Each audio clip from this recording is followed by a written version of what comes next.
Hey everybody, welcome back to the channel. We're out here at the S at Rancho Mirage, and it's time for the back nine. Not too bad on the front nine with a little 2 over par. Check the link down below if you want to catch that front nine. And stay tuned if you want to catch a hole by hole of the back nine. It's first hole, it's a 10th, it's 340 yard par 4. Here we go with number 10. After facing all that water on the last 2 holes, this is a little bit of a reprieve. Only a 340 yard par 4 from the tips. This is definitely one of the shorter par 4s you're going to see all day. Not too much trouble off the tee. There's just a lot of undulation down this fairway that might make this green appear blind into your approach shot.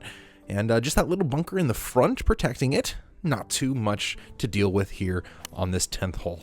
Just a little 2-iron off the tee for me, trying to leave myself a comfy wedge here into the hole. And I left myself a nice 105 yards here. Actually, make that 110, which is just a little bit off of my 53-degree gap wedge here. Just trying to shave a little bit off of it, but I hit that one perfectly right out of the rough. It kind of jumped a little bit, to be honest with you, all the way to the back of the green. It flew its full 120 yards, and now we're just trying to lag this one on down there. And although I really would love to see those long putts drop time after time, it's just not realistically a possibility. Just gotta lag it on down there and have these nice, comfy tap-in pars. And we can head on down to the holes that we can really stare at and try to make birdie. I mean, for me, with my length off the tee, these par 5s are really where I like to take advantage. Although this is a really narrow par 5, and it's a little bit more difficult than you'd think, it does have a little bit of a funnel fairway. That fairway bunker on the right really does pinch your approach shot if you're going to be laying up anywhere around that 150-yard mark. And as you come into the green, you can see here it is heavily protected by the bunkers. Anywhere you're going to miss, you're probably going to miss in some sand. So first things first, with the driver, you just got to thread the needle down there through those tall trees.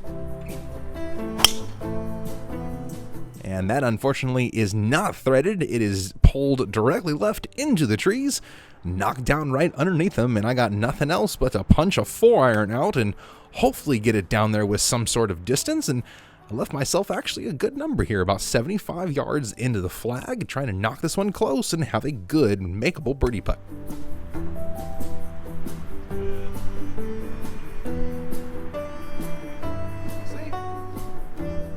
All right, makeable birdie putt indeed. 5 feet, just got to make.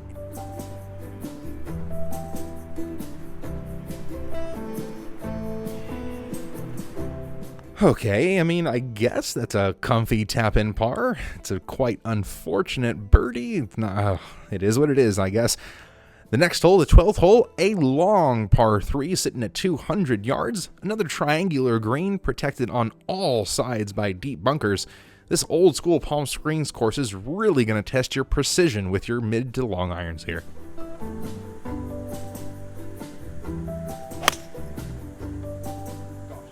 Luckily, I was feeling it, and this was a golf shot. Another great look here from 6 feet. Just got to roll it in. 2 holes in a row. I just can't roll in the short birdie putt. That is not how you take advantage of a golf course. Oh my lord.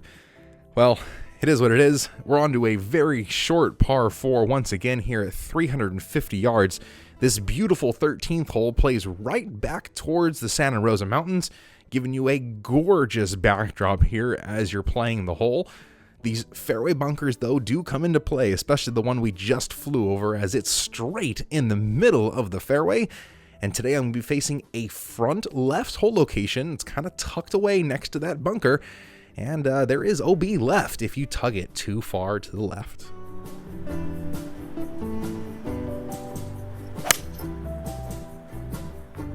Hit this 2-iron pretty well. I did tug it a little bit to the left, just trying to avoid that fairway bunker. Just had a little fluffy lie here in the rough, and just had to hit a nice smooth sand wedge and knew the ball was going to fly up into the air. This club typically goes about 100 yards for me, and that's about how far it went. A not long 30-foot putt here for birdie, and you're going to see how slippery these greens are if you are on the wrong side of them.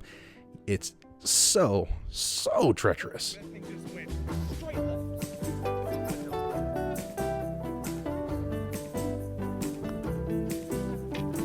That wasn't quite a comfy tap-in par, but it was a par nonetheless. And here we're on to probably my favorite hole on the golf course. The par 4 14th hole is going to wrap all the way around the apartment complex here on the backside of the property and all the way around this lake. It's about 280 yards to fly the lake on the line of the fairway bunker. Well, that's going to be my line for sure. Maybe a little bit left of it today, as the ball is definitely flying out here in this dry Palm Springs heat. Coming into the green, more water left is still going to come into play, even though those palm trees tend to kind of block out any shot that is going left. Little greenside bunkers there on the right-hand side are definitely going to swallow up anything off to the right. Now, I was being very aggressive with my tee shot here, but I was also very confident with my tee shot. Having lasered my shot here from the tee, I knew I could fly the water. It almost was not in play for me at all. Trying to choke down on a pitching wedge here, and the theme is consistent. No matter what wedge I hit a gap wedge on 10, a sand wedge on 13, and here a pitching wedge on 14, and all three of them have gone long of the target.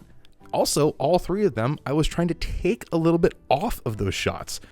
Now, this is something that I've learned as I've been recording more and more of my golf and trying to really learn how to hit my wedges precise distances. And when I'm trying to shave a little bit off, I typically don't. I actually try to hit it too hard under those circumstances and typically send it a little bit long. Now here on the 15th hole, just another par 3, about 190 yards to the center of the green. A couple greenside bunkers that are going to protect any kind of a bad shot, just like this hooked 8-iron that went directly into the greenside bunker. Trying to get up and down. I'm going to splash a sand wedge out here, but I am above the hole as well, so I'm trying to be a little bit tentative with the shot. Definitely don't want it to roll too far by, but this 20-foot par putt is really not too makeable. Just trying to feed it on down there and avoid the giant number, to be honest. And, well, I guess mission accomplished. A bogey is a bogey. Just got to tap it in and head on to the next hole. Another great opportunity for a birdie here. The last par 5 of the day, the 16th, sitting at 555 yards from the tips. It plays about 530 from the up tees, making this a very normal and average stars par 5 for most.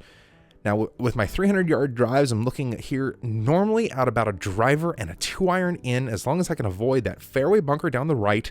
And you see how the fairway really necks down here. It gets very narrow coming into the approach area, and then it actually widens back out into the green. But also down here at the green, if you miss long left, what is that? Oh my God, a little hidden lake. That'll absolutely swallow up any kind of a bad shot if you hit it really bad into the green. Well, first things first, let's launch the drive right down Main Street.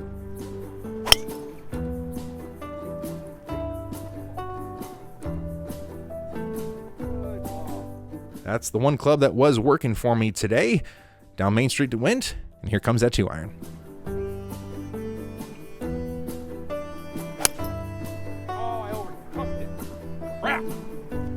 Now here's a tendency I've been having with my 2-iron as of late. Been trying to hit it too hard and been hitting it way, way left. Something I've been really trying to work on is straightening that 2-iron out. Now up and down here for birdie would be quite nice from 40 yards, but I didn't quite hit that wedge as close as I wanted to. Those little finesse shots are just really difficult. You really got to practice those a lot. So we're going to lag another one down here from 20 feet for another comfy tap-in par. Now the last two holes, 17th hole, the black tee is back here behind this water lagoon next to the 10th fairway. That was actually pretty scary. You're kind of right next to where the balls are landing on the 10th fairway. Another really narrow par 4. It's almost stick straight. Just got to kind of play around this little dog leg of trees, so to say. I mean, this driving corridor is about as narrow as they come off the tee. Coming into the green, you just got that greenside bunker on the left and a big old chipping area off to the right-hand side. And to be honest, I didn't see very much of this hole because this upcoming tee shot was about as bad as they get.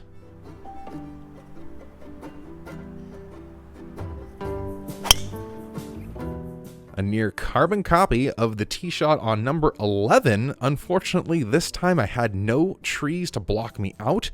I was over on the fairway next to me, hit my approach shot over the trees and short of the green here. And now we're trying to get up and down for par. Almost chipped it in for birdie. That would have been great.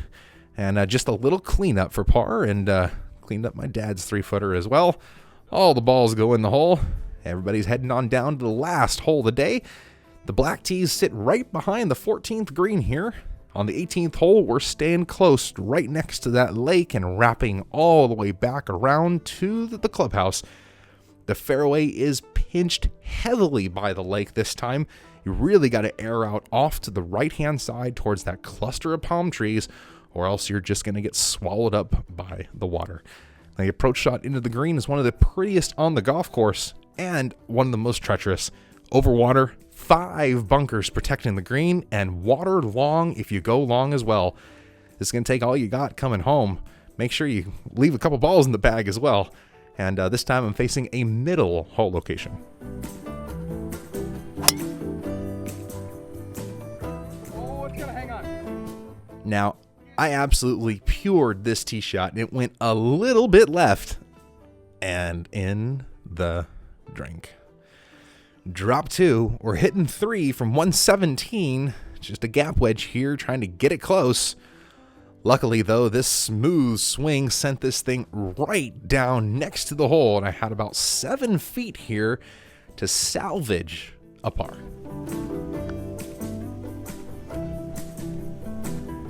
No deep salvage coming out today, and a bogey to finish. Not quite the way I wanted to go out. Man, we got to get some of those more of those putts to drop, don't we? Well, it is what it is, huh? Please click that subscribe button down below, and we'll see you here next time. Thanks again.